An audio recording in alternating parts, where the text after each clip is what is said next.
দুনিয়া যদি চিরদিন কারোর জন্য হতো মা মাতা মুহাম্মাদা, তাহলে কোরআন হাদিস পর্যালোচনা করলে দেখা যায় যে মুহাম্মদুর রাসূলুল্লাহ দুনিয়ার থেকে যাওয়ার ব্যক্তিত্ব ছিলেন না। উনিও যখন চলে গেছে আর কতদিন থাকবো আমরা? কিন্তু নিজেকে ফুটায় যেতে হবে। যুবক ভালো মতে বোঝো।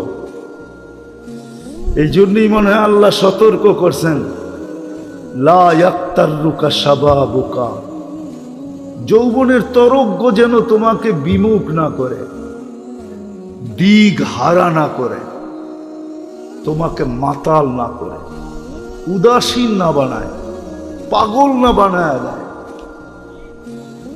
যৌবনের তরঙ্গ যেন তোমাকে এদিক ওদিক না করে। কাম মিন শাব সাবাকাকা ইলাল মাউত, আমরা নারাজ হয়ে গেলে কিন্তু যৌবন সহ উঠে নিয়ে আসবে। হায় হায় হায়, যৌবন সহ কবরের কোলে ঢুকায় দিব। আর হাজারো ঢুকায় দিছেন। আজকের দুনিয়ায়, আজকের দিনে খুঁজলেও পাওয়া যাবে সারা দুনিয়ায় কয়েক লক্ষ মানুষ মারা গেছে, তার ভিতরে পাওয়া যাবে যুবকের সংখ্যাই বেশি। চলে যেতে হবে। বাকি নারী পুরুষকেও আল্লাহ সতর্ক করছেন, লা তাফরাহ বিদুনিয়াইকা, দুনিয়ার উন্নতি তোমাদেরকে যেন বিমুখ না করে। ফা ইন্নাকা গায়রা মুখাল্লাদ, তুমি চিরঞ্জীব না, চিরঞ্জীব না, চিরঞ্জীব না। এই জন্যই ফেরেশতা কানে ধ্বনি দিবে আয়েশা, জালাল ইশতিগাল বাকিয়াল ওয়াবাল, মারা যাওয়ার সাথে সাথে কানে ধ্বনি দিবে জালাল ইশতিগাল, ইনকাতাতিল আজাল ওয়ানকাতাতিল আমাল, তোমার বয়স শেষ, আশা শেষ। দ্বিতীয় ফেরেশতা বলবে জালাল ইশতিগাল, ব্যস্ততা শেষ, ব্যস্ততা, বাকিয়াল ওয়াবাল, সব ঘাটি সামনে। বিদায় নিজেকে ফুটে। সত্য এটাই, 14 তারিখে ফুটন্ত ফুল ব্যতীত কেউ হাত দেয় না। জানে যেই ফুল ফোটে নাই ওইটা নিয়ে গেলে জুতার বাড়ি দিব, জুতার বাড়ি। মনে হয় বোঝেন নাই, যুবকরা কিছু কিছু হয়তো বুঝছে, ঠোঁট দেখা বোঝা যায়। আইতেছে ফেব্রুয়ারির 14 তারিখ, ঠিক না? সেপ্টেম্বর চলতেছে, আর কয়েক মাস পরেই ফেব্রুয়ারির 14 তারিখ আসবে, ঠিক না? ফুটন্ত ফুল ছাড়া কেউ হাত দিয়া ছোঁয় না, ঠিক না? ছোঁয় না কি? হ্যাঁ, গ্রাম না থাকলেও চলে, কিন্তু ফুটন্ত হইতে হবে। কি ফুটন্ত? আর যদি ফুটন্ত না হয়, লয়া গেলে জুতা, জুতা, ঠিক না? হ্যাঁ, আই ডট ডট ইউ লিখবো তো দূরের কথা, জুতা দিব, জুতা। আই ডট ডট ইউ বোঝো? বোঝে এরা, ফিডার তো খায় না, কিন্তু লড়ে চড়ে না আর কি। আই ডট ডট ইউ লিখবো না, বরং জুতার বাড়ি, জুতা ফেসবুকের ভিতরে ঢুকায়া তোমার মুখের উপরে মেরে দিব।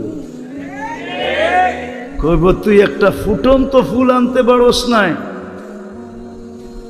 তো ফুল ফুটা ব্যতীত যেরকম মানুষ হাত বাড়ায় না, রব্বে কাবার কসম আল্লাহ ফুটন্ত ব্যতীত কারো দিকে তাকান না।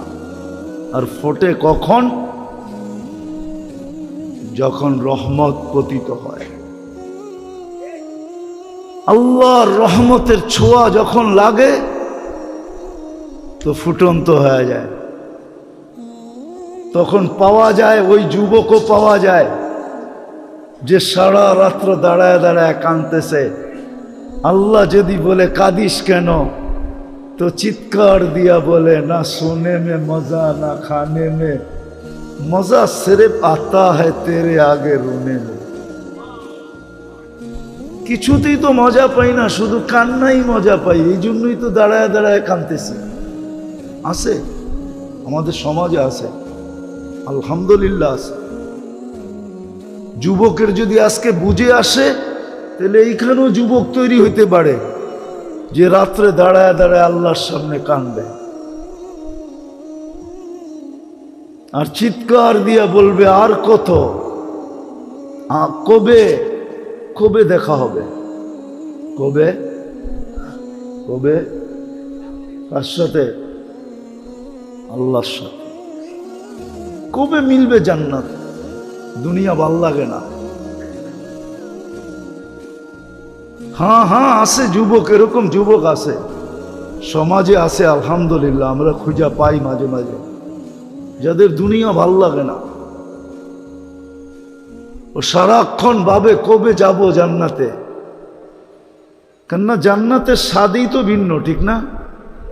কি কি কও? দুনিয়ার নাচ কি নাচ নাকি? এ তো হাত পাও বেকা করে, ঠিক না? এটার নাম নাচ। নাচ তো হবে জান্নাতে, যার সাথে পুরা জান্নাত ডান্স করবে। কি কি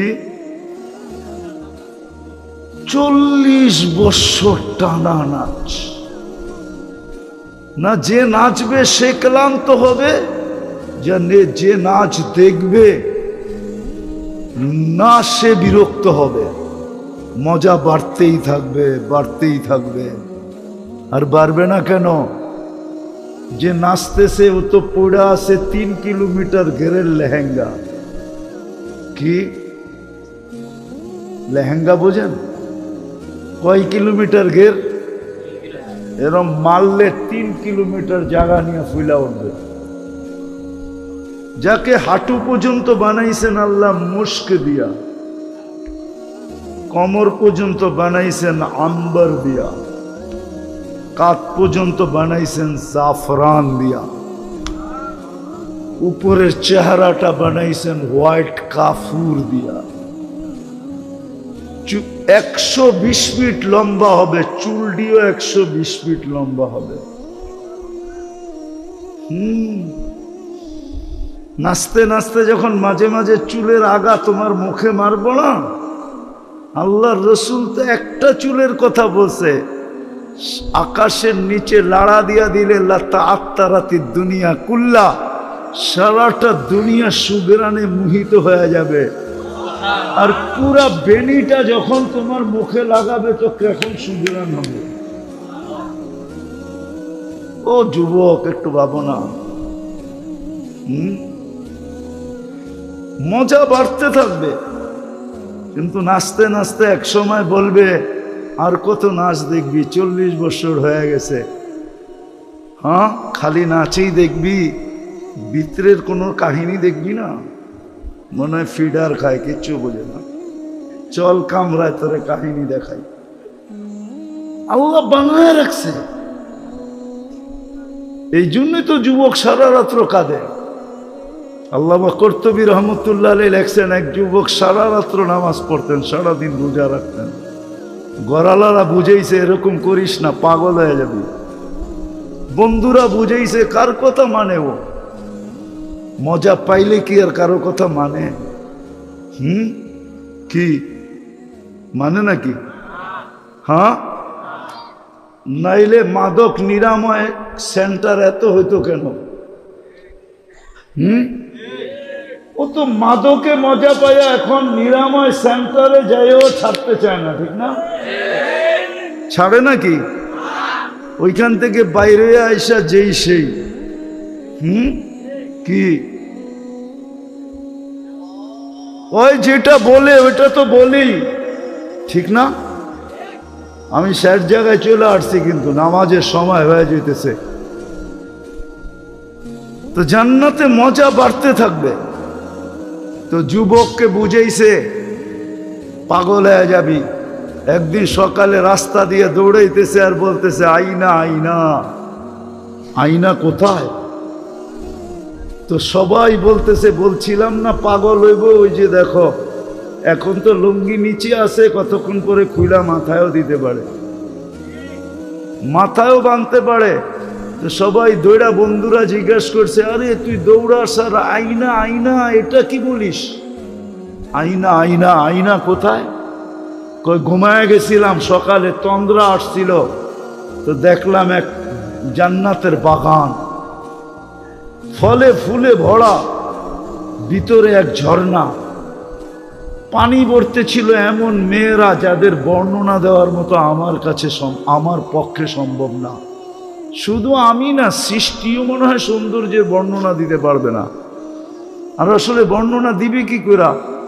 আল্লাহর রসুল তো বলছে জান্নাতি মেয়েদের পায়ের সৌন্দর্য বলছে, লাউ কাশাফা সাকাইহি লাগাবা দাউস শামস, পাও খুলে দিলে সূর্য চিরদিনের জন্য হারায় ফেলবে। সূর্য চিরদিনের জন্য আলো হারায় ফেলবে। লাউ যাহিকা আলা দুনিয়া লাতানাওয়ারাতিদ দুনিয়া কুল্লা, দাঁত বাড়ি করে দিলে সারাটা দুনিয়া আলোতে ফকফকে হয়ে যাবে। তাহলে ওর চেহারার রূপ কিরকম?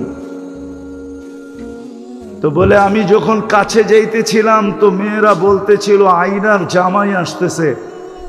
ভাবলাম ওদের ভিতরে কেউ হবে। বললাম তোমাদের ভিতরে আয়না কে?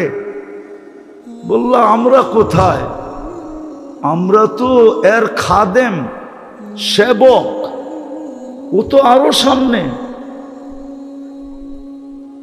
বলে স্পিরিট বাড়ায় আগে গেলাম, দেখলাম আরেক বাগান, আরেক ঝর্ণা।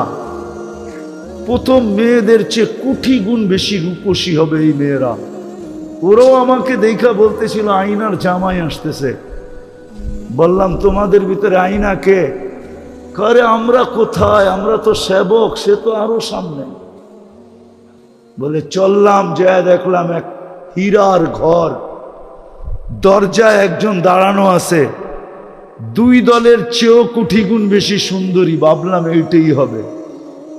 যে যখন দৌড় দিয়া ধরতে গেলাম, আমাকে থামায়া বলল ভুল, আমি না, আসলটা ভিতরে,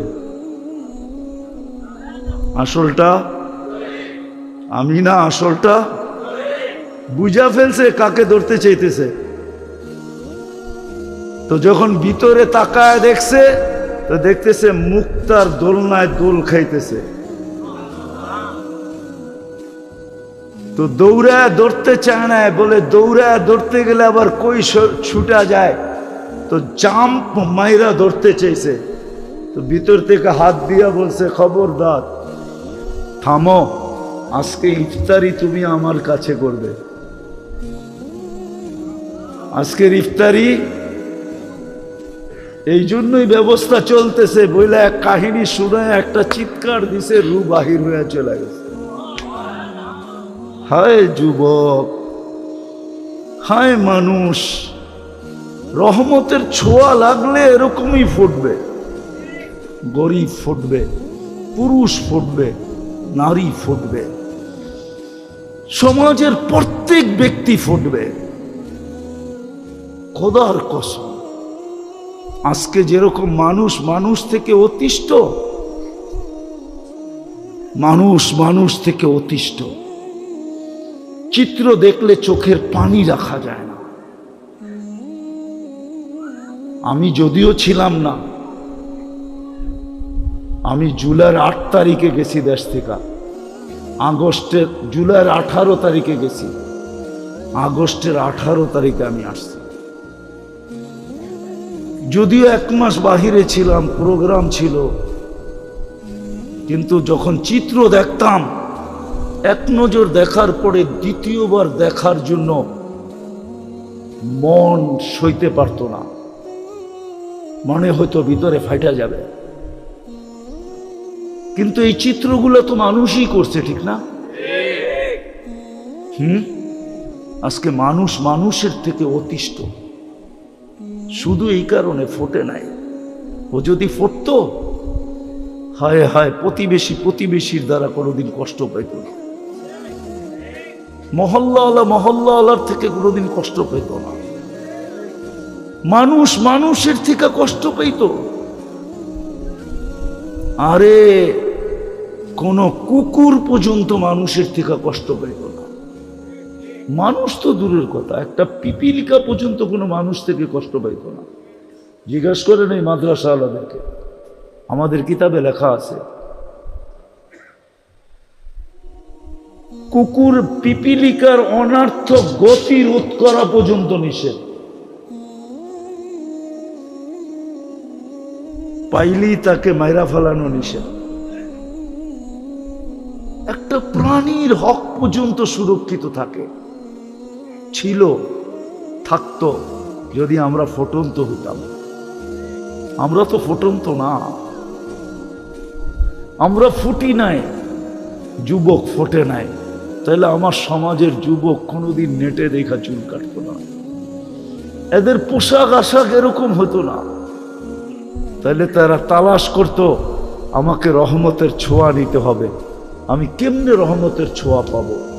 আমি শেষ কথায় চলে আসছি, যদি রহমতের ছোঁয়া পাইতে চান সহজে সহজে যদি পাইতে চাই, হাতের কাছে যদি পাইতে চাই, নাগালে যদি পাইতে চাই, কেননা আল্লাহ তো আমাদের কাছে থাকেন না, যদিও আকরাবু মিন হাবলিল ওয়ারিদ, রগের চেয়ে কাছে, কিন্তু তারপর তো দুনিয়া বলে তুমি আকাশে আমি জমিনে। তারপরও তো দুনিয়া বলে লা তারা কাল উয়ুন, আপনাকে চোখে দেখা যায় না, ওয়ালা তুখালিতুকাদ দুনুন, আপনাকে ধ্যান ধারণায় আনা যায় না, ওয়ালা ইয়াসিফুকাল ওয়াসিফুন, আপনার বর্ণনা দিয়ে শেষ করা যায় না, আল্লাহর বর্ণনা দিয়ে শেষ করা যায় না। আল্লাহ একটা পদের মালিক না, 99টা পদের মালিক, যেটা আমাদেরকে জানাইছেন, অগণিত পদের মালিক, যেগুলো অন্তরালে আছে। আমাদেরকে শুধু 99টা জানাইছেন পদবী, যে আমি শুধু আল্লাহ না, একটু ভাইবা দেখো আমি কে, আমি শুধু আল্লাহ না, তুমি একটু ভাবো আমি শুধু আল্লাহ না, আমি রহমান, আমি রহিম, আমি মালিক, আমি কুদ্দুস, আমি সালাম, আমি মুমিন, আমি মুহাইমিন, আমি আজিজ, আমি জব্বার, আমি মুতাকাব্বিরুল খালিকুল বারিউল মুসাব্বিরুল গফফারুল কহ্হারুল ওয়াহাবুর রাজ্জাকুল ফাত্তাহুল আলিমুল কাবিদুল বাসিতুল খাফিদুর রাফিউল মুইজ্জুল মুদিল্লুস সামিউল বাসিরুল হাকামুল আদলুল লতীফুল খাবীরুল হালিমুল আযীমুল গফুরুশ শাকুরুল আলিয়ুল কবীরুল হাফিজুল মুকিতুল হাসিবুল জলিলুল করিমুর রকিবুল মুজিবুল ওয়াসিউল হাকিমুল ওয়াদুদুল মজিদুল বাঈসুল শহীদুল হকুল ওয়াকিলুল কবিয়ুল মতিনুল ওয়ালিয়ুল হামিদুল মুসিউল মুবদিউল মুঈদ আল মুহয়ি আল মুমিত আল হাইয়্যু আল কাইয়্যুম আল ওয়াজিদ আল মাজিদ আল ওয়াহিদ আল আহাদ আল সামাদ আল কাদির আল মুক্তাদির আল মুকদ্দম আল মুআখ্খার আল আউয়াল ওয়াল আখির আল যাহির ওয়াল বাতিন الوالي المتوالي البر التواب المنتقم العفو الرؤوف مالك الملك ذا الجلال والإكرام المقسط والجامع والغني والمغني المانع الدار النافع النور الهادي البديع والباقي الوارث والرشيد الصبور جل جلاله আমি 99 পদের মালিক আল্লাহ। উনার রহমত সহজে পাবো তো পাবো কি করে? আল্লাহ সহজ করছেন, সহজ করছেন। রহমত পাওয়ার রাস্তা আল্লাহ আমাদেরকে সহজ করে দিছেন। সেটা হলো আমার বন্ধুর বন্ধুত্ব যদি পাও, তাহলে শুধু আমার রহমত পাবে না, আমার বন্ধুত্বও পাবে। শুধু রহমত দিব না, বরং আমি তোমাদেরকে বন্ধু বানায় আনিব। কিন্তু শর্ত হলো আমার বন্ধুকে তুমি বন্ধু বানায় আনো। আজকে আমরা উম্মত বলি বটে, ভালোবাসি বলি বটে, কিন্তু আমার সমাজের কোন মুসলমান রাসূলুল্লাহ সাল্লাল্লাহু আলাইহি ওয়াসাল্লামকে যেরকম বন্ধু বানানোর দরকার এরকম বন্ধু বানাই নাই। যদি বন্ধু বানাইতাম তাহলে আমি তো মাঝে মাঝে আফসোস করে বলি, যাদেরকে দাড়ি দিলেন জান্নাতে যাওয়ার জন্য, ও দাড়িতে শেভ করে কি করে?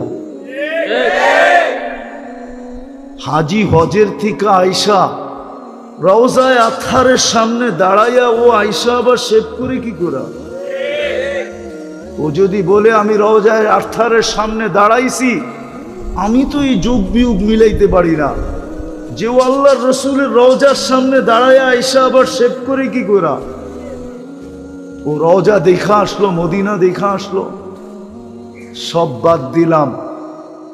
আমি রওজার সামনে দাঁড়ায় রসুলকে দেখি আর না দেখি, কিন্তু ওলামা তো বলে রওজার সামনে দাঁড়ায় সালাম দিলে রসুল দেখে এবং শোনে, জবাব দেয়। যাকে আল্লাহ রসুল যার চেহারা দেখলো ও আবার শেখ করে কি করে? দাড়ি ছাড়া মদিনা যাই কি করে? একটু বিবেক দিয়া চিন্তা করেন, দাড়ি ছাড়া আবার মদিনা যায় কি করে? কি করে যায় মদিনা? একটু দিলে আচর কাটে না, একটু দিলে এই কথা আসে না যে আমি যে রওজার সামনে দাঁড়াবো, আল্লাহর রসুল দেখবে, আমার দাড়ি না দেখলে যদি চেহারাটা ফিরে হয়ে গেল। আল্লাহর রসুল তো চেহারা ফিরাবে না, আল্লাহ তো চেহারা ফিরে ফেলবে।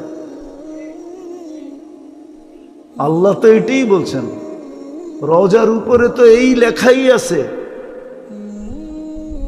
আপনার উম্মত ওয়াইদ আন্নাহুম যালামু, আপনার উম্মত গুনাহ করতে করতে কোনো পর্বে যদি আপনার কাছে আসে, সুম্মা জাউকা ওয়াস্তাগফিরুল্লাহ, আমার কাছে মাপ চায়, তা আমি ওর দিকে তাকাবো না, আমি দেখবো আপনার চেহারা কোন দিকে। ওয়াস্তাগফারা লাহুর রাসূল, আপনি যদি একটু ইশারা দেন লাওয়াজাদুল্লাহ তাওয়াবার রহিমা, আমি আল্লাহ পুরা গুনাহ মাফ করে দেব। ওয়ালাউ আন্নাহুম ইয যালামু আনফুসাহুম, নাই কোরআনে? আল্লাহ তো বলে আমি বন্ধুর দিকে দেখব। উম্মত তো বলি রহমতের তো চাই, ফুটাইতে তো চাই, কিন্তু রহমত পাওয়ার তো সহজ পদ্ধতি দিছিলেন যে আমার বন্ধুকে বন্ধু বানাও। এটাই তো মনে হয় কোনো কবি বলছিলেন, क्या वफा तूने मोहम्मद से, क्या वफा तूने मोहम्मद से तो हम तेरे हैं। আমার বন্ধুকে যদি বন্ধু বানাইলা তো আমি তোমার হয়ে যাব, তোমার। এক হাদিসের তর্জমা করছেন কবি, क्या वफा तूने मोहम्मद से तो हम तेरे हैं। ये दुनिया क्या चीज है? দুনিয়ার কি জিনিস? লৌহ কলম তেরে হ্যাঁ, সমগ্র জগৎ তোর হাতে উঠায় দেয়। যুবক হইয়া দেখো না, বানাও না মুহাম্মদুর রাসূলুল্লাহ সাল্লাল্লাহু আলাইহি ওয়াসাল্লামকে বন্ধু বানাও না। শুধু নাম শুনলে, আমি বিরোধিতা করতেছি না, শুধু নাম শুই না খালি চুমা দিয়া চোখে লাগাইলে হবে না, বন্ধু বানাও। বন্ধু আল্লাহর রসুলকে বন্ধু বানাও, বন্ধু বানাও। দেখো রহমত কিরকম আসে, দেখো আল্লাহ কিরকম বন্ধু তোমাকে বানায়, তখন মজাই অন্যরকম হবে। বললাম না, তখন সারা রাত্র কানবে আর বলবে সবকো সোনে মে মজা আতা হ্যায়, ইয়া খানে মে हमें तो मजा आता है तेरे आगे रोने में। তখন কান্নায় মজা আসবে, তখন সারাদিন ভাববে আর কত জান্নাতে কবে যাব, কবে আল্লাহকে দেখব, কবে আল্লাহকে দেখব। এটাই মনে হয় কোন কবি লেখা গেছিলেন, কুমকুমিয়া হাবিবি কান্তানামু আজাবান লিল মুহিব্বি কাইফা ইয়ানামু। সত্য এটা।